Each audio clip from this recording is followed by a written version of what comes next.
മറ്റന്നാൾ നടക്കുന്ന തൃശ്ശൂർ പൂരത്തിന് വിളംബരമായി സാമ്പിൾ വെടിക്കെട്ട് അവിടെ ആരംഭിക്കുകയാണ്. തത്സമയ ദൃശ്യങ്ങളും വാർത്തകളും നമ്മൾ നൽകുന്നുണ്ട്.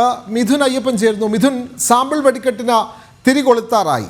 നേരത്തെ സാനു കെ സജീവ് പറഞ്ഞത് ആദ്യം തിരുവമ്പാടി വിഭാഗമാണ് അവിടെ വെടിക്കെട്ട് നടത്തുക എന്നുള്ളതാണ്. ഓരോ വിഭാഗങ്ങളും പൂർത്തിയായ ശേഷമാണ് അടുത്ത വിഭാഗത്തിൻ്റെത്. അപ്പോൾ തിരുവമ്പാടി വിഭാഗത്തിൻ്റെ സാമ്പിൾ വെടിക്കെട്ട് പൂർത്തിയായാൽ പിന്നീട് പാറമേക്കാവിൻ്റെ ആകാശവിസ്മയമാണ്. അങ്ങനെ തന്നെയല്ലേ മിഥുൻ അയ്യപ്പൻ?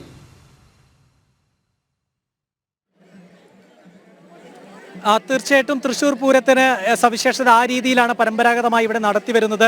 ഒരു വിഭാഗത്തിൻ്റെ വെടിക്കെട്ട് പൂർണ്ണമായതിനു ശേഷമാണ് മറുവിഭാഗം നടത്തുന്നത്. ഇത്തവണ ആദ്യം വെടിക്കെട്ടിന് തിരികൊളുത്തുന്നത് തിരുവമ്പാടി വിഭാഗമാണ്. അതിനുശേഷം ആ വെടിക്കെട്ട് പൂർത്തിയായതിനു ശേഷം അല്പസമയം കൂടി ആ ക്രമീകരണങ്ങൾക്കെടുത്തതിന് ശേഷമാണ് പാറമേക്കാവ് വിഭാഗം വെടിക്കെട്ട് നടത്തുക. രണ്ടും ഒരേ റൗണ്ടിൽ തന്നെയാണ്, അതായത് വടക്കുന്നാഥ ക്ഷേത്ര മൈതാനത്ത് തന്നെയാണ് ഇരു വിഭാഗങ്ങളും വെടിക്കെട്ട് നടത്തുന്നത് എന്നുള്ളതാണ്. വടക്കുന്നാഥ ക്ഷേത്രത്തിന്റെ ഇടം വലമായി നിന്ന് വെടിക്കെട്ട് നടത്തുന്നു എന്ന് തന്നെ വേണം ഇരു വിഭാഗങ്ങളെയും പറയാൻ.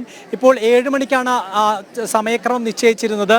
ഇപ്പോൾ സമയം 7:05 കൃത്യസമയത്ത് തന്നെ വെടിക്കെട്ട് നടത്തുക എന്നുള്ളത് ചില പരിശോധനകൾ, സുരക്ഷാ പരിശോധനകൾ അടക്കം പൂർത്തിയാക്കേണ്ടതുണ്ട്. പെസ്സോ അധികൃതരുടെ അവസാനഘട്ട പരിശോധനകളെല്ലാം പൂർത്തിയാക്കിയതിനു ശേഷം മാത്രമേ വെടിക്കെട്ട് തിരികൊളുത്താൻ കഴിയുകയുള്ളൂ. അത്തരത്തിൽ അവസാനഘട്ട ഒരുക്കങ്ങളും അവസാനവട്ട പരിശോധനകളും 101% സുരക്ഷ ഉറപ്പാക്കിയതിനു ശേഷം മാത്രമേ ഇത്തരത്തിൽ വെടിക്കെട്ട് നടത്താവൂ എന്നുള്ളതാണ്. ആ പരിശോധന പൂർത്തിയാക്കിയതിനു ശേഷം മാത്രമേ വെടിക്കെട്ട് നടത്തൂ. അനുവദിക്കപ്പെട്ടിട്ടുള്ള ആ ഒരു അളവിൽ കൂടുതലുള്ള വെടിക്കോപ്പുകളോ അത്തരത്തിലുള്ള വെടിമരുന്നുകളോ ഉണ്ടെങ്കിൽ അവയെല്ലാം നീക്കം ചെയ്ത് വീണ്ടും പുനഃപരിശോധന നടത്തിയതിനു ശേഷം മാത്രമേ പരിശോധന പൂർത്തിയാവുകയുള്ളൂ. അതിനുശേഷം മാത്രമേ ഇത്തരത്തിൽ വെടിക്കെട്ട് ആരംഭിക്കുകയുള്ളൂ. അത്തരത്തിൽ തൃശ്ശൂർ പൂരത്തിന്റെ വെടിക്കെട്ട് എന്ന് പറയുന്നത് നേരത്തെ നിശ്ചയിച്ചിട്ടുള്ള സമയക്രമം അതുപോലെ തന്നെ പാലിക്കപ്പെടണമെന്നില്ല. പക്ഷേ എന്നിരുന്നാൽ പോലും 7 മണിക്ക് ശേഷമാണ് തിരുവമ്പാടി വിഭാഗത്തിന്റെ വെടിക്കെട്ട് ആരംഭിക്കേണ്ടത്. നമുക്കറിയാം, ആ മുകളിൽ നിന്നുള്ള ദൃശ്യങ്ങൾ നമുക്ക് സാനു റിപ്പോർട്ട് ചെയ്യുന്ന ഇടങ്ങളിൽ നിന്ന് നമുക്ക് ലഭിക്കുന്നുണ്ടാവും.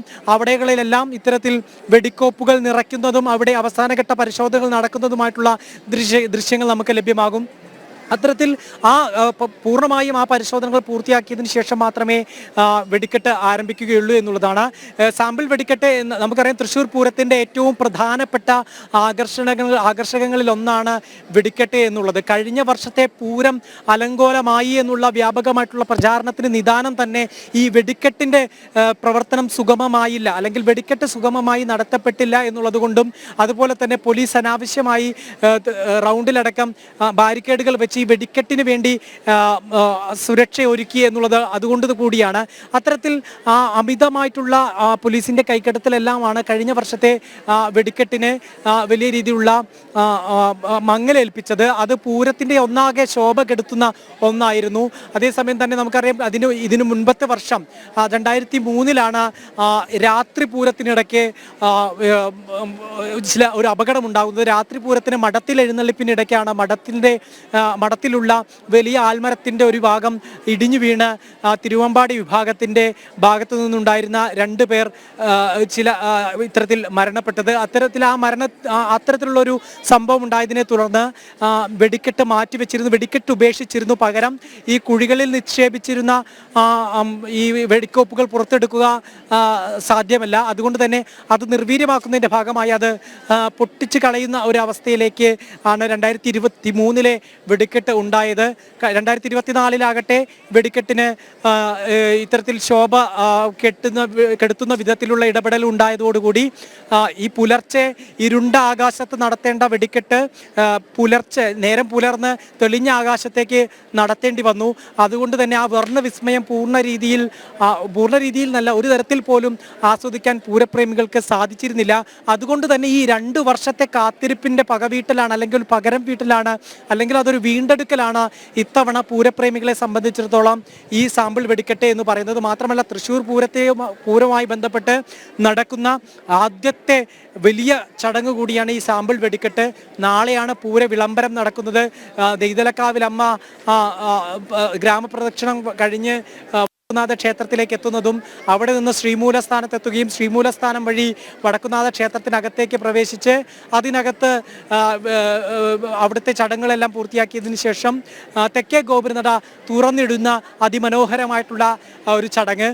അവിടെ മുതലാണ് പൂരത്തിൻ്റെ കാഴ്ചകൾ അതിസമ്പന്നമാകുന്നത്, പൂരത്തിൻ്റെ കാഴ്ചകൾ ഗംഭീരമാകുന്നത് എന്ന് നമുക്ക് പറയാം. 36 മണിക്കൂർ നീളുന്ന ആ ഒരു പൂരവിസ്മയത്തിന് തുടക്കമാകുന്നത് അവിടെ നിന്നാണ് എന്ന് നമുക്ക് പറയാം. അതിനുശേഷം പൂര ദിവസം കണിമംഗലം ശാസ്താവിൻ്റെ എഴുന്നള്ളിപ്പാണ് ആദ്യത്തെ ചടങ്ങ്. ഈ നാളെ നെയ്തലക്കാവിലമ്മയുടെ എഴുന്നള്ളിപ്പിനാണ് ആദ്യത്തെ പാണ്ടി മുഴങ്ങുന്നത്. പാണ്ടിമേളം ആദ്യം തൃശ്ശൂർ പൂരവുമായി ബന്ധപ്പെട്ട ആദ്യത്തെ പാണ്ടിമേളം മുഴങ്ങുന്നത് നെയ്തലക്കാവിലമ്മയുടെ ഈ എഴുന്നള്ളിപ്പ് നായ്ക്കനാൽ പന്തലിൽ എത്തുമ്പോഴാണ്.